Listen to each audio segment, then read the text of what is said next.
इन्होंने कहा हम पहले 10 साल तक सत्ता में नहीं आए थे। राघव जी मैं संशोधन कर दूं, हम पहले 15 साल तक सत्ता में नहीं आए थे। 1967 के बाद संयुक्त विधायक दल की सरकारों में पहली बार जनसंघ को भागीदारी मिलने शुरू हुई थी सत्ता में। मगर आप जानते क्यों आ गए थे? आपने जिस पार्टी के लिए कहा, 2013 का चुनाव हमें याद है, ज्यादा पुरानी बात नहीं है, दिल्ली के ऑटो के पीछे लिखा रहता था केजरीवाल जी की फोटो और शीला दीक्षित ये पूछो ईमानदार या बेईमान।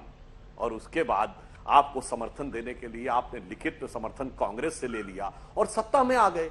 कांग्रेस के समर्थन से सत्ता में आना होता तो हम कब के आ गए होते। जिसको आपने पूरी दिल्ली में बेईमान शब्द कहा, और उस समय जब हमारे नेता प्रतिपक्ष हर्षवर्धन जी ने कहा था कि केजरीवाल जी कहते थे मेरे पास बक्सा भर के सबूत हैं कि शीला दीक्षित जी के खिलाफ, तो अब आप कार्रवाई करिए, तो कहते सबूत लाइए। कितना बड़ा परिवर्तन। और 49 दिन की सरकार के बाद आपने 49 दिन में कहा गलती हो गई, हमने मान लिया।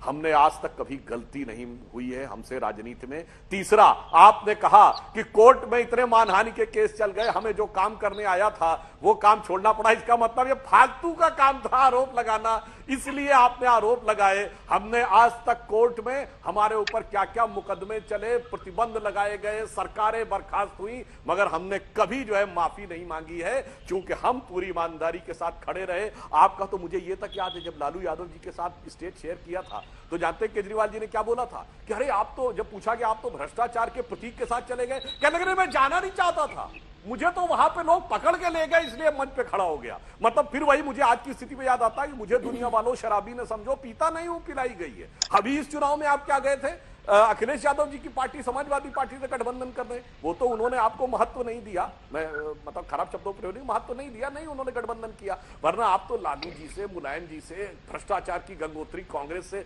सब जगह समझौता करके बैठ गए, इसलिए सत्ता मिली। तो लक्ष्य ये हो गया, आपका लक्ष्य था सत्ता प्राप्त करना, आपने 10 महीने के अंदर सत्ता प्राप्त कर ली, और हमारा लक्ष्य था समाज बदलना।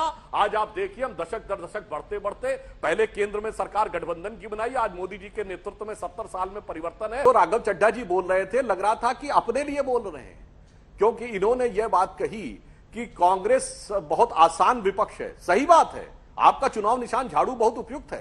कांग्रेस से लड़ते हैं तो झाड़ू फेर देते हैं, और जब हमारे खिलाफ लड़ने आते हैं तो झाड़ू अपने ऊपर फिरवा लेते हैं। दूसरा, आपने कहा अगर कोई ऐसे ही आरोप लगा दे, तो ऐसे ही आरोप लगाने में जानते क्या होता है, जब कोर्ट में जाते हैं तो जैसे आप लोगों ने ऐसे ही आरोप लगाया था, माफी मांगनी पड़ जाती है भारत की जुडिशरी के सामने। जैसे आपको, आपके नेता को अरुण जेटली जी, कपिल सिब्बल जी, नितिन गडकरी जी और शायद मनीष तिवारी जी के सामने माफी मांगनी पड़ी थी। इसलिए इस भारत के लोकतंत्र में कोई ऐसे ही आरोप लगा के नहीं चल सकता।